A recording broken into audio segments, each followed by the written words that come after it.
The oppressive St. Louis summer of 1992 clung to the city like a suffocating shroud, a humid blanket that never quite lifted. It was the kind of heat that made the very air feel thick, heavy, with the promise of thunderstorms that rarely broke. Detective Art Sterling, 42, felt it deep in his bones, a constant ache that resonated with the grittier realities of his work. A 13-year veteran of the St. Louis Metropolitan Police Department, Art was known for his relentless pursuit of justice, a quiet integrity that sometimes bordered on obsession.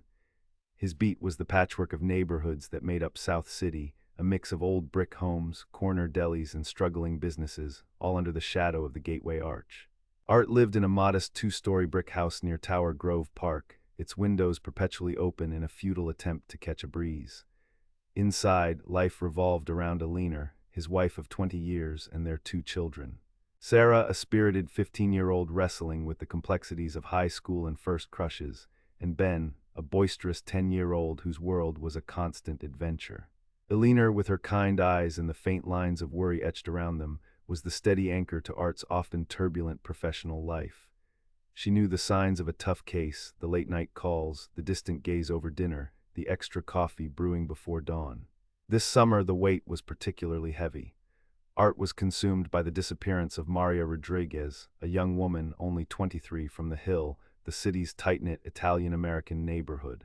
Maria had vanished 3 weeks prior without a trace, leaving behind a bewildered family and a fiancé consumed by grief. Initial police reports had leaned towards a runaway scenario, given Maria's youth and a recent argument with her family.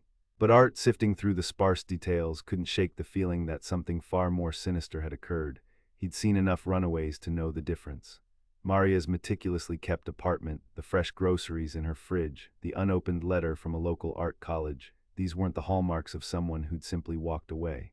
He spent his days between the cramped precinct office on Clark Avenue, its air conditioning struggling against the heat, and the streets, knocking on doors, interviewing Maria's friends, lingering in the shadows of the Hill's bustling bakeries and quiet churches. His partner, Detective Marcus Thorne, a burly man with a perpetually furrowed brow and a heart of gold, was a grounding presence. Marcus, unlike Art, was content to follow procedure, to trust the system. But even Marcus saw the fire in Art's eyes when it came to Maria Rodriguez. "Art, kid, it's thin," Marcus would often say, gesturing to the meager case file. "No witnesses, no forced entry, no ransom demand." Could be she just needed space. Space doesn't leave a half-finished embroidery project and a note about meeting her sister for coffee, Marcus, Art would retort, his voice low, tinged with a frustration that was becoming a familiar companion. He felt Maria Rodriguez's family's pain, the gnawing uncertainty, deep within his own. Beyond Maria's case, Art was also tangentially involved in a larger, more complex drug trafficking investigation, a sprawling network that seemed to touch every corner of the city, from the grimy industrial warehouses along the Mississippi River to the more affluent suburbs of St. Louis County. This was a joint task force operation, and while Art contributed information when asked, his focus remained Maria. One sweltering Tuesday evening in late August, the humidity so thick it felt like breathing water, Art was home late. Alina had held dinner, the scent of her homemade lasagna filling the kitchen, a welcome comfort. Sarah was doing homework at the dining table, her Walkman headphones clamped over her ears, while Ben was glued to the television, mesmerized by a baseball game.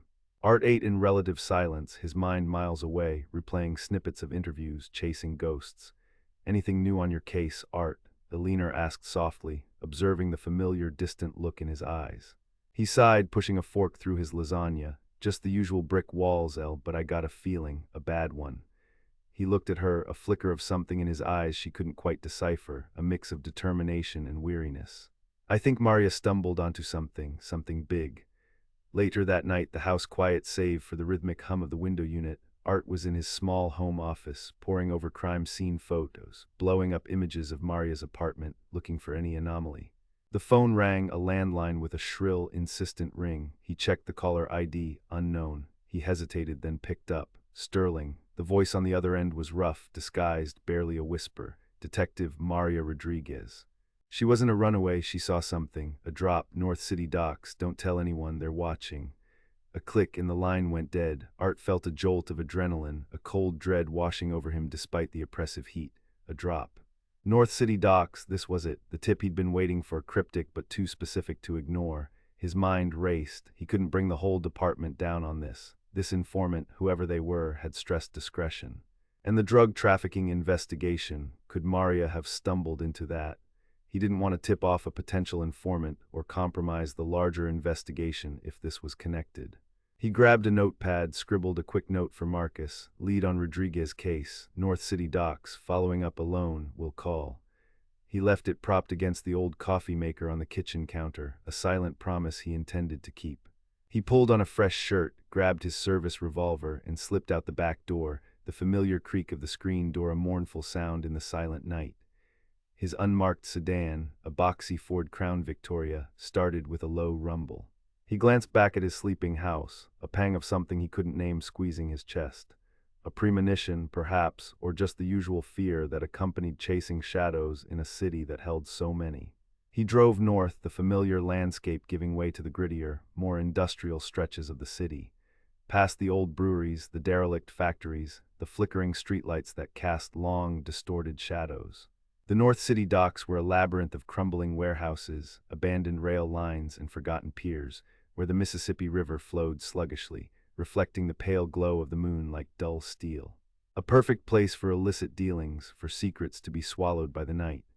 He parked his car several blocks away, under the shadow of a rusted grain silo, and proceeded on foot, his senses heightened, every creak and groan of the old industrial buildings amplified in the quiet darkness. He moved like a ghost, a predator in a landscape of prey, his hand instinctively resting on the cold steel of his weapon. Alina woke with a start the next morning. The sun, already high, streamed through the bedroom window. Art wasn't beside her. Her eyes went to his side of the bed, neatly made, the sheets cool. Not unusual for Art to be out early, but the silence felt different, too heavy. She went to the kitchen. The note, her heart lurched. Lead on Rodriguez's case, North City docks, following up alone, will call. The last two words, etched in Art's familiar, slightly hurried script, felt like a cruel joke. She called Marcus. His voice was heavy with concern. He never called me, El. I tried his pager, too. No response. Marcus drove straight to Art's house, then immediately went to the North City docks. He found Art's unmarked Crown Victoria parked precisely where Art had left it, under the towering grain silo. The driver's side door was ajar, not fully closed. The keys were still in the ignition, no sign of struggle, no broken glass, no bloody footprints, just an empty car, the lingering scent of stale cigarette smoke, and the heavy, humid air. The St. Louis Metropolitan Police Department went into overdrive. A missing detective. The news sent shockwaves through the city. Initial speculation was rampant, an undercover operation gone wrong. A retaliatory hit from the drug network Art was tangentially involved with, or perhaps a desperate, solo pursuit of Maria Rodriguez leading him into the path of something unspeakably evil. Divers plunged into the muddy, treacherous waters of the Mississippi River, their powerful lights cutting through the murky depths. 9 units scoured the desolate stretches of the industrial district, their barks echoing through the deserted warehouses.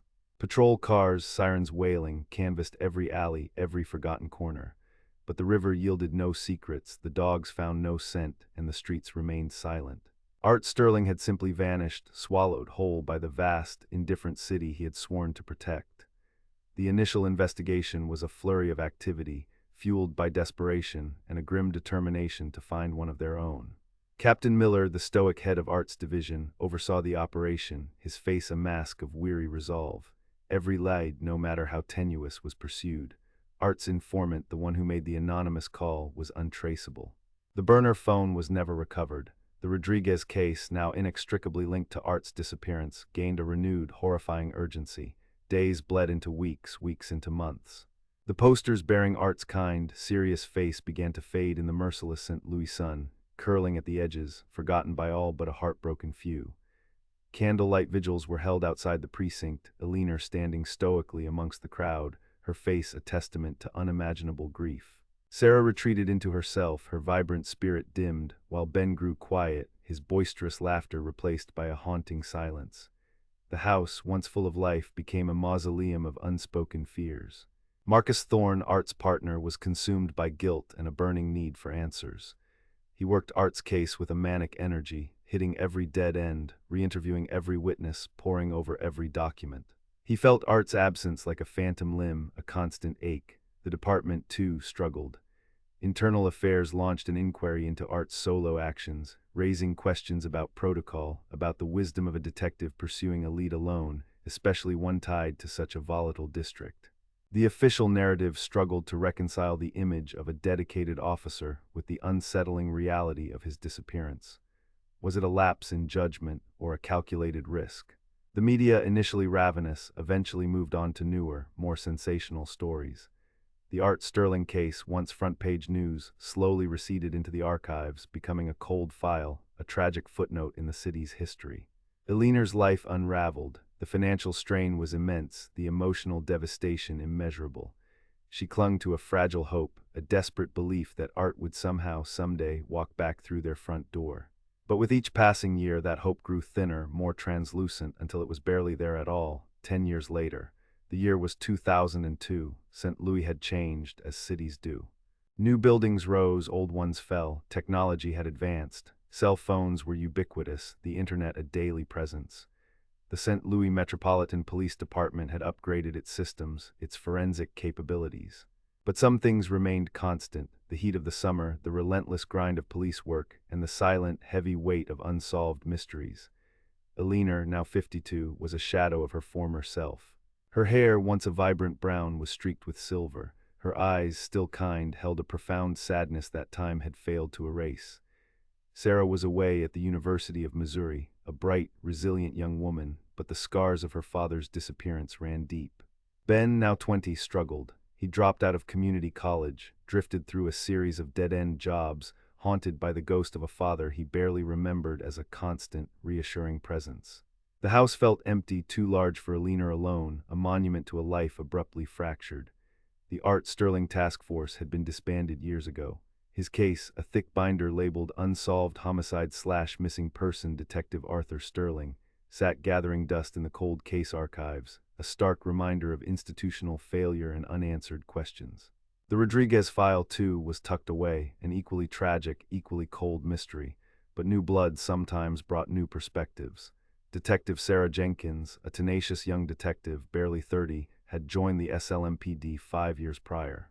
She was known for her meticulous attention to detail and her unwavering belief that every case, no matter how old, held a key waiting to be discovered.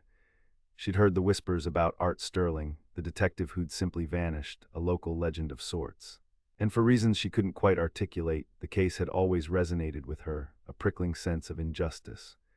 One sweltering July afternoon, sifting through the seemingly endless files of long-forgotten cases, Jenkins stumbled upon the Maria Rodriguez file.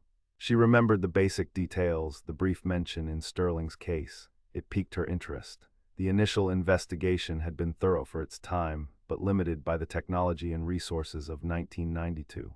She decided to pull it just for a fresh pair of eyes.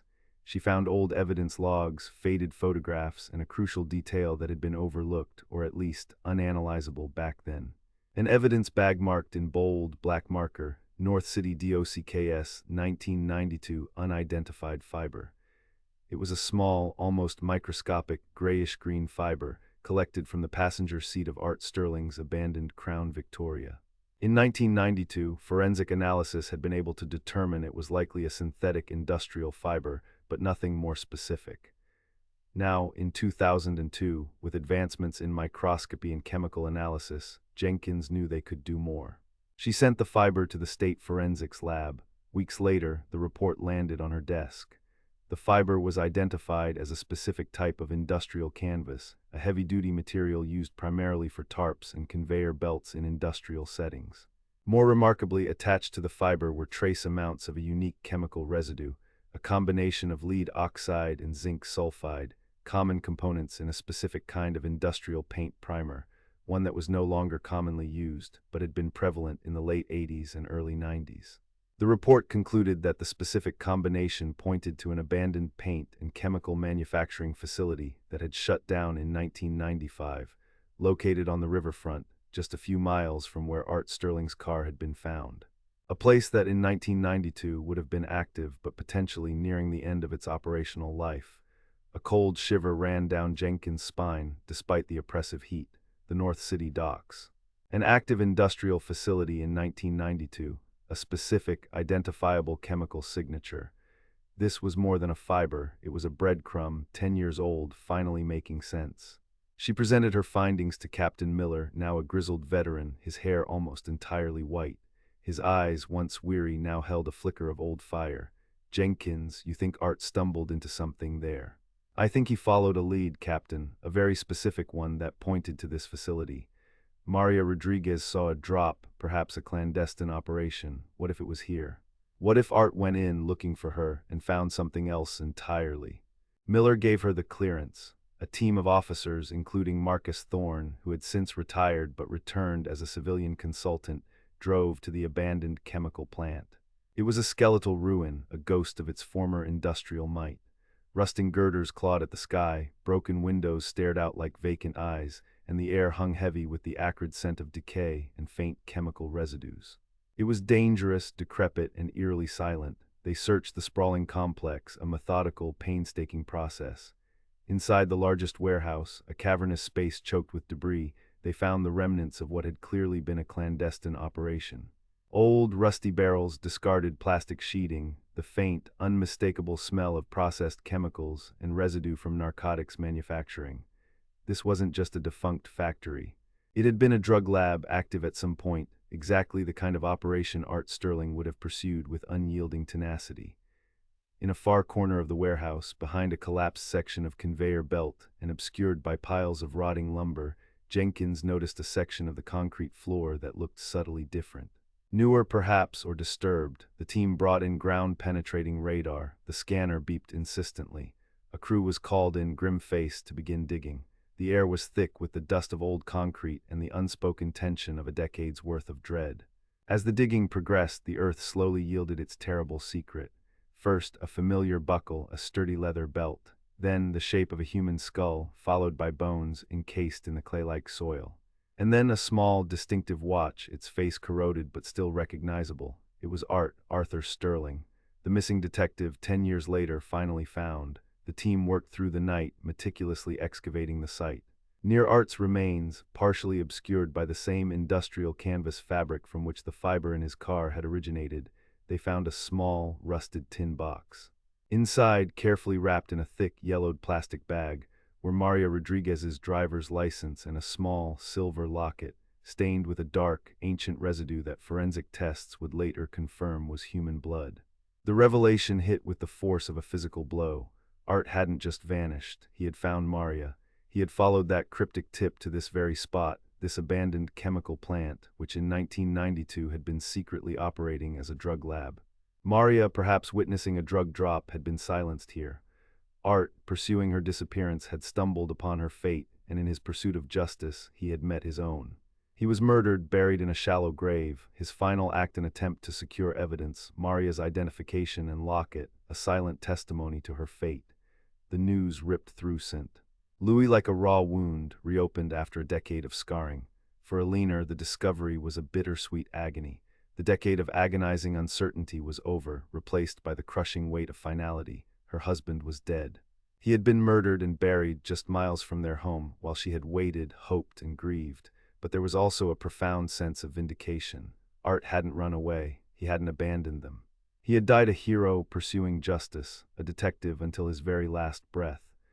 The finding of Art Sterling's body and Maria Rodriguez's effects reopened both cases with a ferocity that had been absent for a decade. The drug lab operation, though long defunct, now had a focal point. While the specific perpetrators remained elusive in the immediate aftermath, the what and where of Art's final moments were finally known. The industrial fiber, a seemingly insignificant detail overlooked for years, had been the thread that 10 years later finally led them to the truth. It was a somber, devastating, and ultimately heroic end to a decade-long mystery, a testament to the quiet sacrifices made in the shadows of a city and the enduring, heart-wrenching impact of institutional failures and human tragedy. The St. Louis summer continued, hot and heavy, but the air now carried a different weight, the chilling confirmation of a dark truth finally uncovered.